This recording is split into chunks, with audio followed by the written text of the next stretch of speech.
জিন জাতি ইসলামী দৃষ্টিকোণ থেকে একটি সংক্ষিপ্ত পর্যালোচনা।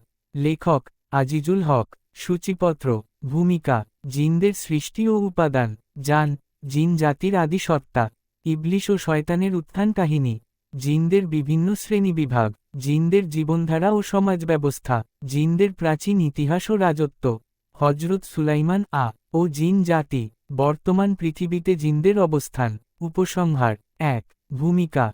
ইসলামী আকিদা অনুযায়ী আল্লাহ তায়ালা এই মহাবিশ্বে শুধু মানুষ নয়, বরং মানুষের সমান্তরালে আরও একটি বুদ্ধিমান ও ইচ্ছাশক্তিসম্পন্ন জাতি সৃষ্টি করেছেন, যাদের নাম জিন। মানুষের আবির্ভাবের বহু পূর্বেই তাদের সৃষ্টি করা হয়েছে।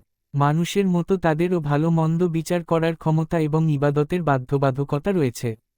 তবে মানুষের সাথে তাদের মূল পার্থক্য হল সৃষ্টির উপাদানে। ২। জিনদের সৃষ্টি। সৃষ্টির সময় আদম তথা মানবজাতির সৃষ্টির অনেক আগে। উপাদান। জিনেরা ধোঁয়াবিহীন আগুনের শিখা মারিজিন মিন নার থেকে সৃষ্ট। উদ্দেশ্য। মানুষের মতো তাদেরও সৃষ্টির একমাত্র উদ্দেশ্য আল্লাহর ইবাদত করা। কুরআনিক দলিল এর থেকে বড়, এবং তিনি জিনকে সৃষ্টি করেছেন আগুনের শিখা হতে। সূরা আর রহমান 55.15 আমি এর আগে জিনকে সৃষ্টি করেছি প্রখর অগ্নিশিখা থেকে। সূরা আল হিজর 15.27 আমি এর আগে জিনকে সৃষ্টি করেছি প্রখর অগ্নিশিখা থেকে। সূরা আল হিজর 15.27। ৩। জান, জিন জাতির প্রাচীন সত্তা। জান শব্দটি কুরআনে জিনদের আদিপিতা বা আদি সত্তা বোঝাতে ব্যবহৃত হয়েছে। অর্থ: অদৃশ্য বা গোপন সত্তা। তাফসির। অনেক মুফাসসিরের মতে আদম যেমন মানুষের পিতা, জান তেমনি জিন জাতির আদি পিতা। এটি জিনদের প্রথম প্রজন্ম বা মূল সত্তাকে নির্দেশ করে। ৪। ইবলিশ ও শয়তানের উত্থান। ইবলিশ মূলত ফেরেশতা ছিল না, সে ছিল একজন অত্যন্ত ইবাদতগুজার জিন। তার ইবাদতের কারণে তাকে ফেরেশতাদের কাতারে স্থান দেওয়া হয়েছিল। কিন্তু অহংকারের বশবর্তী হয়ে আদম কে সিজদা করতে অস্বীকার করায় সে অভিশপ্ত হয়। পরিণতি: সে জান্নাত থেকে বিতাড়িত হয়ে শয়তান হিসেবে পরিচিতি পায়। দলিল: সে ছিল জিনদের একজন, সে তার পালনকর্তাদের আদেশ অমান্য করল। সূরা আল কাহফ 18.50। ৫। জিনদের শ্রেণীবিভাগ। ইসলামী বর্ণনা ও হাদিসের আলোকে জিনদের কয়েকটি প্রধান শ্রেণী রয়েছে। মুসলিম জিন, যারা আল্লাহর একত্ববাদে বিশ্বাসী এবং ইবাদতকারী। শয়তান, যারা ইবলিসের অনুসারী এবং মানুষের অনিষ্ট করে। ইফরিত, অত্যন্ত শক্তিশালী এবং ধূর্ত জিন। মারিদ, বিদ্রোহী ও অবাধ্য জিন। কারিন, প্রত্যেক মানুষের সাথে একজন জিন থাকে, যে তাকে কুমন্ত্রণা দেয় বা পর্যবেক্ষণ করে। মারাদা, বিশেষ ক্ষমতার অধিকারী ও অত্যন্ত অবাধ্য শ্রেণী। ৬। জিনদের জীবনধারা। জিনদের জীবন অনেকটা মানুষের মতোই বৈচিত্র্যময়। জীবনচক্র: তাদেরও জন্ম, পরিবার, বিবাহ এবং মৃত্যু আছে। খাদ্য: হাদিস অনুযায়ী হাড় এবং পশুর গোবর তাদের খাদ্য, তবে আমাদের চোখের আড়ালে।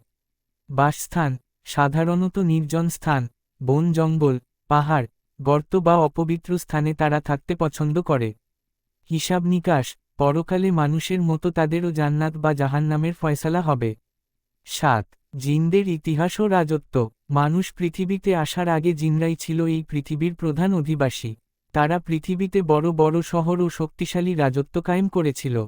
কিন্তু ক্রমাগত পাপাচার, রক্তপাত এবং বিদ্রোহের কারণে আল্লাহ তায়ালা ফেরেশতাদের মাধ্যমে তাদের ওপর আযাব পাঠান এবং তাদের জনবসতি থেকে বিতাড়িত করে দ্বীপাঞ্চল ও দুর্গম স্থানে পাঠিয়ে দেন। ৮। হজরত সুলাইমান ও জিন। আল্লাহ তায়ালা হজরত সুলাইমান কে এক বিশেষ মুজিজা দান করেছিলেন, যার মাধ্যমে তিনি জিনদের ওপর পূর্ণ কর্তৃত্ব লাভ করেন। সেবা: জিনরা তার আদেশে বিশাল প্রাসাদ নির্মাণ করত, সমুদ্রের তলদেশ থেকে মণি মুক্তা আহরণ করত এবং বড় বড় নির্মাণকাজ সম্পাদন করত।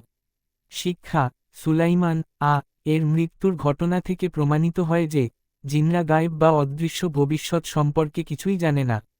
সূরা সাবা 34.12-14। ৯। বর্তমান সময়ে জিনদের অবস্থা। বর্তমানেও জিনরা আমাদের চারপাশেই অবস্থান করছে, কিন্তু তাদের দেখার ক্ষমতা আমাদের নেই। তারা লোকালয় থেকে দূরে থাকতে পছন্দ করে। তাদের মধ্যেও রাষ্ট্র ব্যবস্থা, ধর্ম বিশ্বাস এবং সামাজিক আইন বিদ্যমান। কিছু জিন মানুষের ক্ষতি করার চেষ্টা করে, জাদু বা আছর, যা থেকে বাঁচতে ইসলামে বিভিন্ন দোয়া ও আমল শেখানো হয়েছে। ১০। উপসংহার: জিন জাতি আল্লাহর এক বিস্ময়কর সৃষ্টি। তাদের অস্তিত্ব স্বীকার করা ঈমানের অংশ। তারা আগুনের তৈরি এক অদৃশ্য শক্তি যারা দীর্ঘকাল ধরে পৃথিবীতে টিকে আছে। তাদের সম্পর্কে অহেতুক ভয় বা কৌতূহল না রেখে বরং আল্লাহর জিকিরের মাধ্যমে নিজেদের হেফাজত করা এবং তাদের অস্তিত্বকে আল্লাহর অসীম ক্ষমতার বহিঃপ্রকাশ হিসেবে দেখা উচিত।